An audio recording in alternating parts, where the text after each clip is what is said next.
नमस्कार, मैं विजेंद्र गुर्जर स्वागत करता हूं आपका एलपीएस के इस यूट्यूब चैनल पर, जहां हमने राजस्थान भूगोल की सीरीज चला रखी है। राजस्थान भूगोल की सीरीज में राजस्थान के भौतिक प्रदेश चल रहे हैं। भौतिक प्रदेश में जो सबसे बड़ा भौतिक प्रदेश है पश्चिमी रेगिस्तान, वो हो चुका है। उसके बाद में अरावली प्रदेश कंप्लीट हो चुका है, अरावली पर्वतमाला, अरावली पर्वतीय प्रदेश। और आज जो तीसरा भौतिक प्रदेश है, पूर्वी मैदान, नदियों वाला जो प्रदेश है, मैदानी जो भाग है भौतिक प्रदेश का, वो हमारा चल रहा है। देखिए दोस्तों, आज का हमारा भौतिक प्रदेश है, 4 भौतिक प्रदेश है राजस्थान में। पश्चिमी मरुस्थल कंप्लीट हो चुका है, अरावली पर्वतीय प्रदेश कंप्लीट हो चुका है, और आज तीसरा जो भौतिक प्रदेश है हमारा पूर्वी मैदानी प्रदेश, ये चलेगा। पूर्वी मैदानी प्रदेश, नदियों वाला प्रदेश इसको कहते हैं। इसकी जो उत्पत्ति हुई है वो नूतन महाकल्प यानी कि जो सबसे लास्ट का है, सबसे नवीन है, चतुर्थ महाकल्प, उसमें हुई है। या इसी को हम कहते हैं नियोजोइक एरा, नियोजोइक काल या प्लिस्टोसीन काल, कोई भी शब्द आ सकता है, ये शब्द आपको याद रखने हैं। पूर्वी मैदानी प्रदेश की उत्पत्ति नूतन महाकल्प में, नूतन महाकल्प या चतुर्थ महाकल्प में, या नियोजोइक एरा या प्लिस्टोसीन काल। प्लिस्टोसीन काल में हिमालय पर्वत की उत्पत्ति हुई है, क्योंकि हिमालय जो पर्वतमाला है वो नवीन वलित पर्वतमाला है। जबकि अरावली पर्वतीय प्रदेश हमने पढ़ा था, तो अरावली पर्वतीय प्रदेश की या अरावली पर्वतमाला की जो उत्पत्ति हुई है वो प्री कैम्ब्रियन काल में हुई है, यानी कि प्राचीन काल में हुई है। तो अरावली पर्वतमाला प्राचीन काल की है, प्री कैम्ब्रियन काल की है। और जो नवीन पर्वतमालाएं हैं जैसे हिमालय पर्वत है, ये प्लेस्टोसीन काल का है।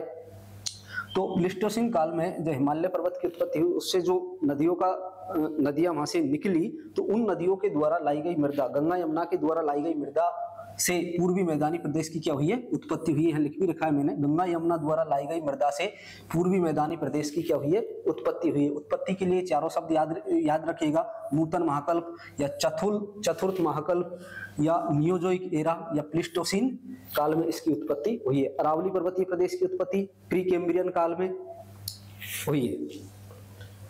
उसके बाद में इसका जो क्षेत्रफल है वो राजस्थान के कुल क्षेत्रफल का 23% है। किसका? पूर्वी मैदानी प्रदेश का।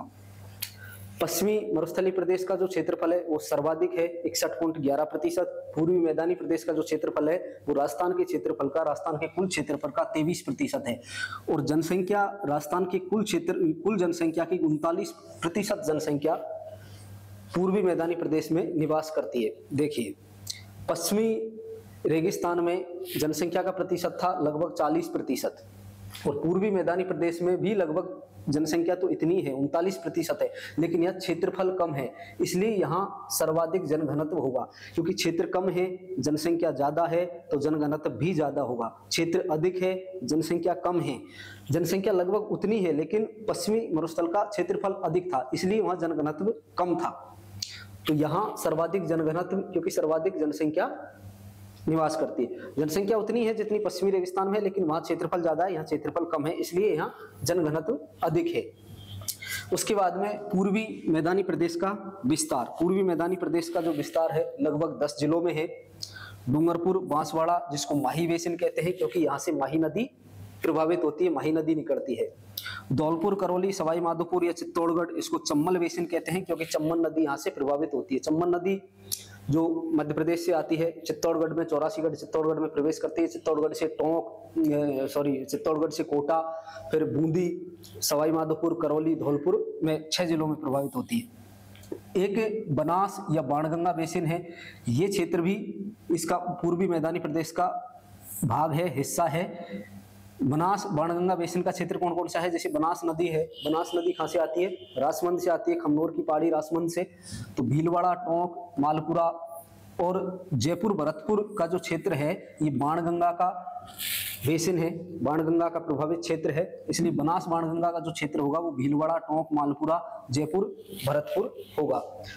तो पूर्वी मैदानी प्रदेश का जो विस्तार है वो चम्बल बेसिन, माही बेसिन और बनास बाणगंगा बेसिन का जो क्षेत्र है ये पूर्वी मैदानी प्रदेश का विस्तार है। आपसे प्रश्न पूछा जा सकता है कि पूर्वी मैदानी प्रदेश से संबंधित बेसिन नहीं है, जैसे माही बेसिन, बनास एवं Banganga basin, Chambal basin, Luni basin. तो इस प्रश्न का सही जवाब क्या होगा? लूणी बेसिन। क्योंकि लूणी बेसिन जो है, हमने लूणी नदी कहाँ पढ़ी थी? पश्चिमी मरुस्थल में, या पश्चिमी रेगिस्तान जो थार का मरुस्थल है उसमें पढ़ी थी। क्योंकि लूणी नदी जो है वो अरब सागर में जाने वाली नदी है, जबकि ये तीनों जो नदी है, तीनों नहीं, एक तो हमारी चम्बल नदी और एक बनास नदी जो है ये बंगाल की खाड़ी में जाने वाली नदी है। तो इसका विस्तार हो गया, माही बेसिन, बनास बेसिन और चम्बल बेसिन। ये तीनों हम अलग अलग एक एक करके पढ़ेंगे।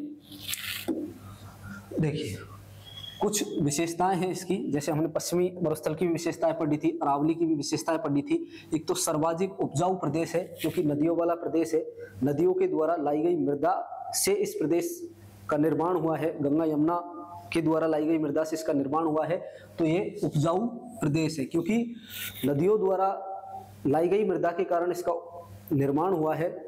तो वो मृदा कैसी है? जलोढ़ मृदा है, इसलिए ये सर्वाधिक उपजाऊ प्रदेश है क्योंकि जलोढ़ मृदा सर्वाधिक उपजाऊ मृदा होती है। सर्वाधिक कृषि संभावना वाला प्रदेश है, सर्वाधिक जनघनत्व वाला प्रदेश है क्योंकि जनसंख्या 40%, लगभग 39% जनसंख्या है और क्षेत्रफल कम है, 23% क्षेत्रफल है। यहाँ खनिज नहीं निकलता है क्योंकि खनिज कहाँ निकलता है? अरावली पर्वतमाला में निकलता है। यहाँ पर्वत पहाड़ नहीं है, इसलिए यहाँ खनिजों की दृष्टि से यह प्रदेश निर्धन है। अब हम पढ़ेंगे पूर्वी मैदानी प्रदेश का वर्गीकरण। जैसे हमने अरावली का वर्गीकरण किया था 3 भागों में बांट करके, दक्षिणी अरावली, मध्य अरावली और उत्तर अरावली। पश्चिमी रेगिस्तान का हमने वर्गीकरण किया था शुष्क रेतीला मैदान और अर्ध शुष्क रेतीला मैदान। उसी प्रकार से पूर्वी मैदानी भाग का भी हम वर्गीकरण करके पढ़ेंगे।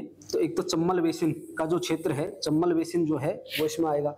एक बनास बाणगंगा बेसिन इसमें आएगा। बनास या बाणगंगा नदियां किन किन जिलों में प्रभावित होती है, वो जो इनका क्षेत्र है वो पूर्वी मैदानी प्रदेश का भाग है। और एक माही बेसिन पूर्वी मैदानी प्रदेश का भाग है, जो डूंगरपुर बांसवाड़ा का जो क्षेत्र है जहाँ से माही नदी प्रभावित होती है, वो पूर्वी मैदानी प्रदेश में आएगा। लूणी बेसिन पूर्वी मैदानी प्रदेश में नहीं आता है, लूणी बेसिन पश्चिमी मरुस्थलीय प्रदेश में आता है। अब इन बेसिनों को हम अलग अलग करके एक एक करके पढ़ते हैं। देखिए सबसे पहले है चम्बल बेसिन। चम्बल नदी किन किन जिलों से प्रभावित होती है? चम्बल नदी राजस्थान में चौरासीगढ़ चित्तौड़गढ़ से प्रवेश करती है। चित्तौड़गढ़ के बाद में कोटा में आएगी, कोटा के बाद में बूंदी में आएगी, बूंदी के बाद में सवाई माधोपुर में आएगी, सवाई माधोपुर के बाद में करौली में जाएगी, करौली के बाद में धौलपुर में, और धौलपुर से उत्तर प्रदेश में निकल जाएगी और यमुना में जाकर के मिल जाती है। यानी कि यमुना की सहायक नदी है चम्बल नदी। ठीक है, तो चम्बल जो नदी है उसका उद्गम क्या है? जानापाव की पहाड़ी, मध्य प्रदेश, मऊ जिला, मध्य प्रदेश। राजस्थान में प्रवेश कहां से करती है? चौरासीगढ़ चित्तौड़गढ़ में। चौरासीगढ़ जगह है चित्तौड़गढ़ में, वहां राजस्थान में प्रवेश करती है। चित्तौड़गढ़ के बाद कोटा, बूंदी, सवाई माधोपुर, करौली और धौलपुर, इन 6 जिलों में चम्बल नदी प्रभावित होती है। ये देखो बीहड़ क्या है? सर्वाधिक जो बीहड़ है, बीहड़ क्षेत्र, बीहड़ किससे संबंधित है? डायरेक्ट प्रश्न पूछा जा सकता है, बीहड़ किससे संबंधित है? अबनाली का अपर्दन किससे संबंधित है? तो ये सारे के सारे चम्बल नदी से संबंधित है। मैं बताऊंगा आपको बीहड़ क्या होता है। सर्वाधिक बीहड़ धौलपुर में है। बीहड़ का सर्वाधिक विस्तार पूछे तो सवाई माधोपुर में है, जबकि बीहड़ की रानी या डांग की रानी करौली को कहते हैं। तीनों ही प्रश्नों के उत्तर अलग अलग है। सर्वाधिक बीहड़ धौलपुर में है, बीहड़ का सर्वाधिक विस्तार सवाई माधोपुर में है, जबकि बीहड़ की रानी या डांग की रानी किसको कहते हैं? करौली को कहते हैं। देखिए बीहड़ क्या होता है? जैसे कोई नदी फ्लो करती है सीधी, जैसे बह रही है कोई नदी है, जैसे मान लीजिए कि चम्बल नदी है, चम्बल नदी। एक मिनट दोस्तों, अब चम्बल नदी में जब मान लीजिए कि पानी ज्यादा आ जाता है बरसात के टाइम पे, तो नदी का जो बहाव क्षेत्र है उसके आसपास भी पानी चला जाता है। और जब पानी की आवक कम होती है तो जो नदी के आसपास जो पानी भरा हुआ था वो पानी पुनः नदी का जो क्षेत्र है, बहाव क्षेत्र है, उसी में वापस आता है। तो यहाँ से आसपास का जो ये क्षेत्र है ये उबड़ खाबड़ क्षेत्र बन जाता है। यानी कि इसमें इसको कहते हैं अवनाली का अपर्दन, यानी कि मिट्टी को लेकर के आएगा तो ये उबड़ खाबड़ एरिया बन जाएगा, यानी कि कुछ इसमें नालिया उबड़ खाबड़ क्षेत्र बन जाएगा। और यहाँ घने जंगल या घास का जो क्षेत्र है वो बढ़ जाता है। तो इस उबड़ खाबड़ एरिया को, इस उबड़ खाबड़ क्षेत्र को जिसमें घने जंगल पाए जाते हैं, इसी को कहते हैं बीहड़, जो कि सर्वाधिक कहाँ पाए जाते हैं? धौलपुर के अंदर, करौली के अंदर, सवाई माधोपुर के अंदर। सर्वाधिक बीहड़ धौलपुर में, जबकि बीहड़ का जो सर्वाधिक विस्तार है वो सवाई माधोपुर में, जबकि बीहड़ की रानी किसको कहते हैं? करौली को कहते हैं।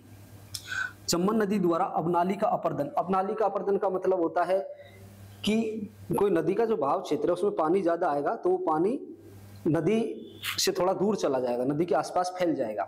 लेकिन जब नदी का नदी में पानी की आवक कम होगी तो वो जो नदी के आसपास पानी गया था वो वापस नदी में आएगा।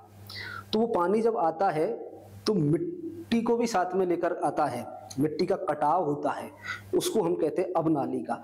और जो वो अवनालिका है वो नालियों के द्वारा जो उबड़ खाबड़ जो क्षेत्र बनेगा उस क्षेत्र में घने जंगल पाए जाते हैं, बड़ी बड़ी घास उगती है, उस क्षेत्र को कहते हैं बीहड़ क्षेत्र। और जो उबड़ खाबड़ स्थलाकृति बनती है उन उबड़ खाबड़ स्थलाकृति को कहते हैं अवनालिका अपर्दन। तो अवनालिका अपर्दन बीहड़ क्षेत्र किससे संबंधित है? चम्बल नदी से संबंधित है। सर्वाधिक बीहड़ कहाँ पाया जाता है? धौलपुर में। बीहड़ का सर्वाधिक विस्तार सवाई माधोपुर में, जबकि बीहड़ की रानी करौली को कहते हैं। ठीक है, तो चम्बल नदी द्वारा अवनालिका अपर्दन से उत्खात स्थलाकृति या उबड़ खाबड़ या ऊंचा नीचा क्षेत्र, चारों के चारों शब्द मैंने लिख दिए। अवनालिका अपर्दन से यानी कि पानी वापस नदी में आएगा, मिट्टी को काट करके लेके आएगा, मिट्टी का कटाव होगा, उससे खड्डे पड़ जाएंगे, उनको कहते हैं अवनालिका अपर्दन। ठीक है, तो जो वो उत्खात स्थलाकृति है या उबड़ खाबड़ स्थलाकृति है या ऊंची नीची स्थलाकृति है, और उस क्षेत्र में क्या होंगे? जंगल पाए जाते हैं, यानी कि घने जंगल पाए जाते हैं, उस क्षेत्र को हम क्या कहते हैं? बीहड़ कहते हैं। ठीक है, ठीक है। बीहड़ में स्थित उच्च भूमि, एक मिनट और सही से समझा देता हूं। देखिए, जैसे मान लीजिए कि ये एक नदी का फ्लो क्षेत्र है, यहां से एक नदी बहती है। अब इस नदी में पानी की आवक ज्यादा होगी तो पानी इधर उधर चला जाएगा, इधर भी जाएगा और इधर भी जाएगा। लेकिन जब पानी की आवक कम होगी तो ये पानी जो नदी के आसपास भरा था ये वापस नदी में आ जाएगा। वापस नदी में आ जाएगा तो मिट्टी को साथ लेकर के आएगा, तो यहाँ खड्डे पड़ जाएंगे। ये जो स्थलाकृति है ये उबड़ खाबड़ हो जाएगी, और उबड़ खाबड़ हो जाएगी तो इसको कहते हैं उत्खात स्थलाकृति, उत्खात स्थलाकृति। और यहाँ जंगल पाए जाते हैं, बड़ी बड़ी घास पाई जाती है। उबड़ खाबड़ क्षेत्र, ऊंचा नीचा क्षेत्र, उत्खात स्थलाकृति, इसको तो कहते हैं अवनालिका अपर्दन। और यहाँ बड़े बड़े जंगल पाए जाते हैं, उन जंगलों को कहते हैं बीहड़ क्षेत्र। यहाँ डाकू पाए जाते हैं। अब जो ये खड्डे पड़ेंगे, इसमें खड्डे में जो ऊपर का उठा हुआ जो क्षेत्र है, उठा हुआ जो भाग है, उसको कहते हैं डांग। क्या कहते हैं? डांग। और जो नीचे का जो धसा हुआ जो क्षेत्र है उसको कहते हैं निम्न भूमि को खादर। यानी कि बीहड़ क्षेत्र में स्थित उच्च भूमि डांग कहलाती है, जबकि निम्न भूमि जो है वो खादर कहलाती है। ठीक है, आगे बढ़िए। तो बीहड़ या अवनालिका अपर्दन या उत्खात स्थलाकृति, ये प्रश्न कई बार पूछे हुए हैं, सेकंड ग्रेड में पूछा हुआ है। उत्खात बीहड़ या उत्खात स्थलाकृति किस नदी से संबंधित है? लूनी नदी से संबंधित नहीं है, माही नदी से संबंधित नहीं है, बनास या बेड़च या बाणगंगा किसी नदी से संबंधित नहीं है, केवल चम्बल नदी से संबंधित है। और जो बीहड़ या अवनालिका अपर्दन या उत्खात स्थलाकृति या उबड़ खाबड़ जो क्षेत्र है वो धौलपुर में, सवाई माधोपुर में और करौली में ही पाए जाते हैं। बीहड़ का सर्वाधिक विस्तार सवाई माधोपुर में है, सर्वाधिक बीहड़ धौलपुर में है, जबकि बीहड़ की रानी या डांग की रानी करौली को कहते हैं। ठीक, नेक्स्ट है बनास या Banganga basin. Chambal basin complete हो गया। चम्बल बेसिन जिसमें क्या क्या आएंगे? धौलपुर, करौली, सवाई माधोपुर, ये क्षेत्र आएगा। उसके बाद में हमारा दूसरा बेसिन है पूर्वी मैदानी जो प्रदेश है, उसको हमने 3 बेसिन में बांटा है। चम्बल बेसिन, बनास, बाणगंगा बेसिन और माही बेसिन। एक एक बेसिन को हम अलग अलग पढ़ रहे हैं। चम्बल बेसिन कंप्लीट हो गया है। अब हमारा दूसरा है बनास या बाणगंगा बेसिन। बनास नदी का जो बहा क्षेत्र है, बनास नदी का जो बहा क्षेत्र है, उसमें जो जो क्षेत्र आएगा वो बनास बेसिन कहलाएगा।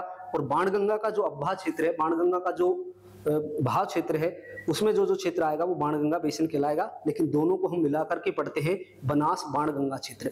बनास नदी किन किन जिलों से निकलती है? तो बनास जो नदी है वो खमनोर की पहाड़ी राजसमंद से निकलती है। खमनोर की पहाड़ी कहाँ पड़ती है? राजसमंद से, वहां से निकलती है। और उसके बाद में खाएगी चित्तौड़गढ़ में, चित्तौड़गढ़ के बाद में भीलवाड़ा में, भीलवाड़ा के बाद अजमेर में, अजमेर के बाद टोंक में जहाँ बीसलपुर बांध बना हुआ है, टोंक के बाद सवाई माधोपुर में, और सवाई माधोपुर में रामेश्वरम के पास किस नदी में मिल जाएगी? यहाँ से एक नदी आ रही है, कौन सी नदी है? चम्बल नदी, जो मध्य प्रदेश से, मऊ मध्य प्रदेश से आती है, जानापाव की पहाड़ियों से निकलती है, चौरासीगढ़ चित्तौड़गढ़ में प्रवेश करती है, चित्तौड़गढ़ के बाद कोटा में आती है, कोटा के बाद बूंदी में आती है, और बूंदी के बाद में सवाई माधोपुर में आती है, सवाई माधोपुर के बाद करौली में, करौली के बाद धौलपुर में, धौलपुर के बाद यूपी में कानपुर के आसपास यमुना नदी में मिल जाती है। अब देखो ये चम्बल नदी है, और ये कौन सी नदी है? बनास नदी। कहां से आई है? खमनोर की पहाड़ी राजमंद से आई, राजमंद के बाद चित्तौड़गढ़, चित्तौड़गढ़ बाद भीलवाड़ा, अजमेर, टोंक, सवाई माधोपुर में आकर के रामेश्वरम, खंडार तहसील में जगह पड़ती है रामेश्वरम, वहां किस नदी में मिल गई? चम्बल नदी में मिल गई। तो चम्बल नदी की सहायक नदी कौन सी है? बनास नदी। बनास नदी राजस्थान की एक सबसे लंबी नदी है, जो राजस्थान से निकलती है और राजस्थान में ही दूसरी नदी में मिल जाती है। तो पूर्णतः राजस्थान में बहने वाली या पूर्णतः राजस्थान में प्रभावित होने वाली सबसे लंबी नदी बनास नदी, जबकि राजस्थान की सबसे लंबी नदी तो चम्बल है। लेकिन चम्बल नदी का संबंध केवल राजस्थान से नहीं है, मध्य प्रदेश से भी है, उत्तर प्रदेश से भी है, राजस्थान से भी है। लेकिन राजस्थान में बहने वाली सबसे लंबी नदी बनास नदी, जबकि राजस्थान की सबसे लंबी नदी चम्बल नदी। ठीक है, ये नदी वाले टॉपिक में कंप्लीट पढ़ाऊंगा। अब इसका बेसिन हम पढ़ते हैं। हाँ, चम्बल बेसिन के बाद में अब है बनास बाणगंगा बेसिन।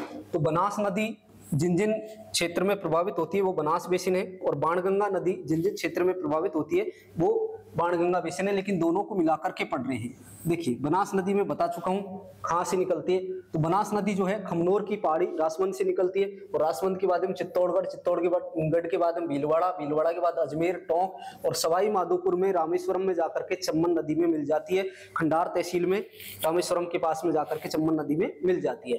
और जो बाणगंगा जो हमारी नदी है, ये कहां से निकलती है? जयपुर से, बैराट की पहाड़ी जयपुर से निकलती है, उसके बाद में दौसा और भरतपुर तक प्रभावित होती है। भरतपुर के बाद में ये यमुना नदी में जाकर के मिल जाती है।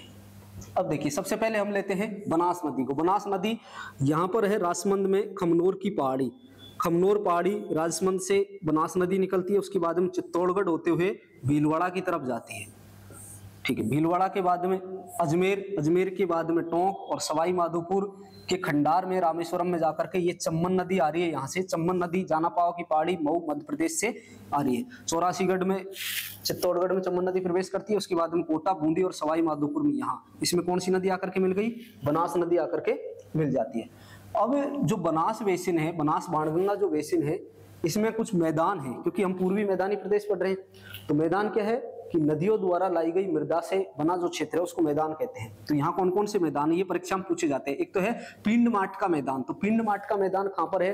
बनास नदी के आसपास है, यानी कि बनास नदी खमनोर की पहाड़ी राजमंद से निकलती है। तो खमनोर यहाँ से लेकर के, यानी कि देवगढ़ राजमंद से लेकर के या खमनोर राजमंद से लेकर के भीलवाड़ा के बीच का जो मैदान है, देवगढ़ राजमंद से लेकर भीलवाड़ा के बीच का जो मैदान है, इसको कहते हैं पिंड माट का मैदान। परीक्षा में पूछा जाएगा पिंड माट का मैदान किन किन क्षेत्रों के बीच में है या किस नदी द्वारा बनाया गया है? तो बनास नदी द्वारा बनाया गया है। देवगढ़ राजमंद से लेकर के भीलवाड़ा के बीच का जो मैदान है इसको पिंड माट का मैदान कहते हैं। उसके बाद में यहां से शुरू होता है खेराड़ प्रदेश या माल खेराड़, एक ही बात है। शाहपुरा भीलवाड़ा से लेकर के, शाहपुरा पहले भीलवाड़ा में पड़ता था, अब तो अलग ही जिला बन गया। तो शाहपुरा से लेकर के टोंक के बीच का जो मैदान है इसको खेराड़ प्रदेश या माल खेराड़ प्रदेश कहते हैं, जहां खेराड़ी बोली बोली जाती है। और उसके बाद में टोंक से लेकर के मालपुरा, टोंक से लेकर के और करौली तक का जो मैदान है इसको कहते हैं मालपुरा करौली का मैदान। ये जो क्षेत्र है ये बाणगंगा और बनास नदियों के बीच का मैदान है। ये परीक्षा में पूछा गया था, मालपुरा करौली का मैदान किन किन नदियों के बीच का क्षेत्र है? तो बनास और बाणगंगा नदियों के बीच का जो मैदान है उसको मालपुरा करौली का मैदान कहते हैं, जो मालपुरा टोंक से लेकर के करौली के बीच में बनता है। ठीक है, तो ये जो मैदान है ये तो बनास नदी के आसपास जो है बनते हैं, जैसे पिंड माट का मैदान, खेराड़ प्रदेश या माल खेराड़ मैदान, और एक है मालपुरा करौली का मैदान। अब बनास नदी किस में मिल गई? चम्बल नदी में मिल गई। दूसरी नदी है बाणगंगा नदी। बाणगंगा नदी कहां से निकलती है?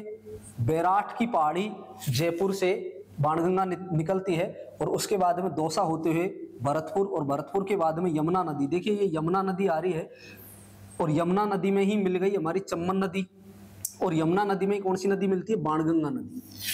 बनास नदी इनडायरेक्ट रूप से यमुना में जाकर के मिलेगी, लेकिन चंबल में होकर के मिलेगी। चंबल नदी कानपुर के आसपास, और ये जो हमारी बाणगंगा नदी है ये भरतपुर के बाद में यमुना में मिल जाती है। बाणगंगा नदी जयपुर से निकलती है, दौसा होते हुए भरतपुर के बाद में यमुना में मिल जाएगी। तो ये जो मैदान है जयपुर से लेकर के भरतपुर के बीच का, दो नदियों के बीच का जो क्षेत्र है, बाणगंगा और यमुना के बीच का जो दोआब क्षेत्र है, इसको हम कहते हैं रोही का मैदान। किसका मैदान कहते हैं? रोही का मैदान कहते हैं। तो बनास और बाणगंगा जो बेसिन है, इनके बीच बीच में जो मैदान हमने पढ़े हैं, ये मैदान परीक्षा में पूछे जाते हैं। कौन कौन से मैदान हमने पढ़े हैं? पिंडमांट का मैदान, खेराड़ प्रदेश, मालपुरा करौली का मैदान और रोही का मैदान, जो बनास बाणगंगा नदियों के द्वारा बनाए जाते हैं। ठीक है, इनको हम एक बार अलग से भी पढ़ते हैं। जैसे पिंडमांट का मैदान हमने पढ़ा है। पिंडमांट का मैदान जो बनास नदी द्वारा बनाया गया है, देवगढ़ राजमंद से लेकर के भीलवाड़ा के बीच का जो बनास नदी से निर्मित जो क्षेत्र है, उसको हम कहते हैं पिंडमांट का मैदान। दूसरा खेराड़ या माल खेराड़ प्रदेश, शाहपुरा से लेकर के टोंक के बीच का जो क्षेत्र है, जहां खेराड़ी बोली बोली जाती है, उस क्षेत्र को हम खेराड़ या माल खेराड़ प्रदेश कहते हैं। मालपुरा करौली का मैदान, बनास और बाणगंगा नदियों के बीच मालपुरा टोंक से लेकर करौली के बीच का जो मैदान है, उसको मालपुरा करौली का मैदान कहते हैं। ध्यान रखिएगा, बनास और बाणगंगा नदियों के बीच मालपुरा टोंक से लेकर करौली के बीच का जो मैदान है, उसको मालपुरा करौली का मैदान कहते हैं। मालपुरा टोंक से लेकर करौली के मध्य बनास तथा बाणगंगा दोनों नदियां आएगी। बनास तथा बाणगंगा नदियों के बीच का पहले बता चुका हूं, ये बाणगंगा नदी है, ये बनास नदी है, इसके बीच का जो ये क्षेत्र है, इस क्षेत्र को मालपुरा से लेकर करौली तक का जो मैदान है, इसको कहते हैं मालपुरा करौली का मैदान।